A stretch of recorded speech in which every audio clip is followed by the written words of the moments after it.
ಸಮಾಜ ವಿಜ್ಞಾನ 8ನೆಯ ತರಗತಿ ಭಾಗ 1 ಇತಿಹಾಸ ಅಧ್ಯಾಯ 3.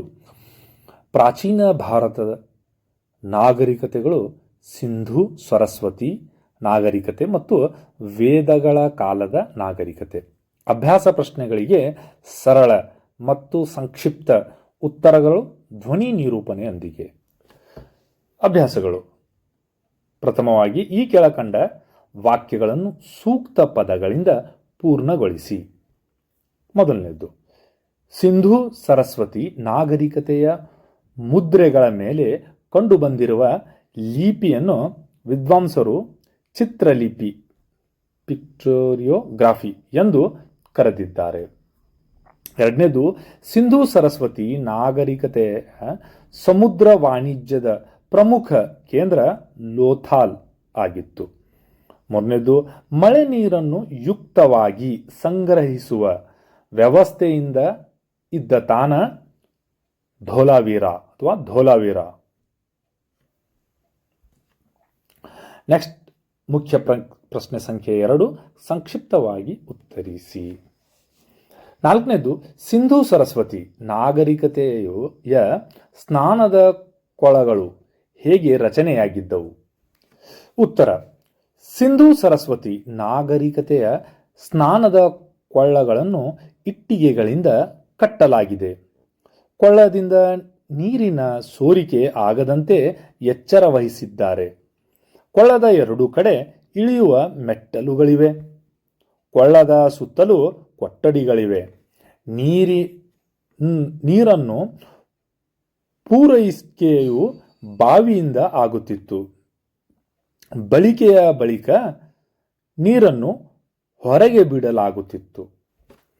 ನೆಕ್ಸ್ಟ್, ಪ್ರಶ್ನೆ ಸಂಖ್ಯೆ 5, ಸಿಂಧೂ ಸರಸ್ವತಿ ನಾಗರಿಕತೆಯ ನಗರ ನಿರ್ಮಾಣ ಹೇಗಿತ್ತು ಎಂಬುದನ್ನು ವಿವರಿಸಿ. ಉತ್ತರ ನೋಡೋಣ.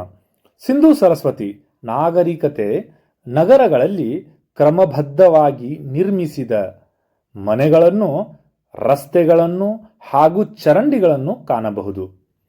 ಜನರು 1 ಅಥವಾ 2 ಅಂತಸ್ತಿನ ಮನೆಯನ್ನು ಹೊಂದಿದ್ದರು.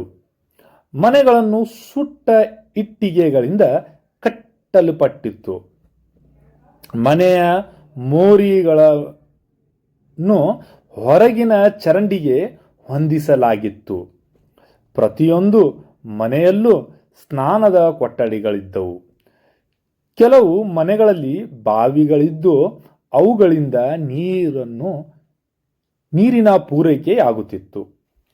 Next, question number 6, Sindhu Saraswati ನಾಗರಿಕತೆಯ ಸಾಂಸ್ಕೃತಿಕ ವಿವರಗಳನ್ನು ತಿಳಿಯಲು ದೊರೆತಿರುವ ಕುರುಹುಗಳನ್ನು ಪಟ್ಟಿ ಮಾಡಿ. ಉತ್ತರ: ಮುದ್ರೆಗಳು ಮತ್ತು ಲಿಪಿಗಳು, ಬರಹ, ಮಣ್ಣಿನ ಹಾರಗಳು ಮತ್ತು ಆಭರಣಗಳು, ಟೆರೆಕೋಟಾ ಮಣ್ಣಿನ ಪ್ರತಿಮೆಗಳು, ಮಣ್ಣಿನ ಪಾತ್ರೆಗಳು, ಗುಂಡೆ, ಮಡಿಕೆ, ಶಿಲ್ಪಗಳು, ಚಿತ್ರಕಲೆಗಳು, ಹರಳುಗಳು, ಮಣಿಗಳು, ಮಡಿಕೆಗಳು, ಬಳೆಗಳು, ಸ್ತ್ರೀಯ ಮತ್ತು ಪುರುಷ ಮೂರ್ತಿಗಳು. ಪ್ರಶ್ನೆ ಸಂಖ್ಯೆ 7, ಸಿಂಧೂ ಸರಸ್ವತಿ ನಾಗರಿಕತೆ ಕಾಲದ ಆರ್ಥಿಕ ವ್ಯವಸ್ಥೆಯನ್ನು ವಿವರಿಸಿ. ಉತ್ತರ: ಸಿಂಧೂ ಸರಸ್ವತಿ ನಾಗರಿಕತೆ ಕಾಲದಲ್ಲಿ ಕೃಷಿ ಜೊತೆಯಲ್ಲಿ ವ್ಯಾಪಾರ ವಾಣಿಜ್ಯಗಳು ಆರ್ಥಿಕ ವ್ಯವಸ್ಥೆಯಲ್ಲಿ ಪ್ರಮುಖ ಸ್ಥಾನವನ್ನು ಪಡೆದುಕೊಂಡಿದ್ದವು. ಬೇಟೆ ಮತ್ತು ಮೀನುಗಾರಿಕೆಗಳು ವ್ಯಾಪಕವಾಗಿದ್ದವು. ಬಗೆ ಬಗೆಯ ಉಡುಪುಗಳನ್ನು ತಯಾರಿಸಲಾಗುತ್ತಿತ್ತು. ಇವರು ದುಬ್ಬದ ಗೂಳಿ, ದನ, ಎಮ್ಮೆ, ಕುರಿ, ಮೆಕ್ಕೆ ಮತ್ತು ಕೋಳಿಗಳ ಸಂಗೋಪನೆಯಲ್ಲಿ ತೊಡಗಿದ್ದರು. ನಗರಗಳು ಗ್ರಾಮೀಣ ಪ್ರದೇಶಗಳ ಹಾಗೂ ಹೊರ ದೇಶದ ಜೊತೆಯಲ್ಲಿ ವ್ಯಾಪಾರ ಮಾಡುತ್ತಿದ್ದವು. ಪ್ರಶ್ನೆ ಸಂಖ್ಯೆ 8, ಪೂರ್ವ ವೇದಕಾಲ ಹಾಗೂ ಉತ್ತರ ವೇದಕಾಲದ ಸಾಮಾಜಿಕ, ರಾಜಕೀಯ, ಧಾರ್ಮಿಕ ಹಾಗೂ ಆರ್ಥಿಕ ವ್ಯವಸ್ಥೆಯನ್ನು ವಿಶ್ಲೇಷಿಸಿ. ಉತ್ತರ ನೋಡೋಣ.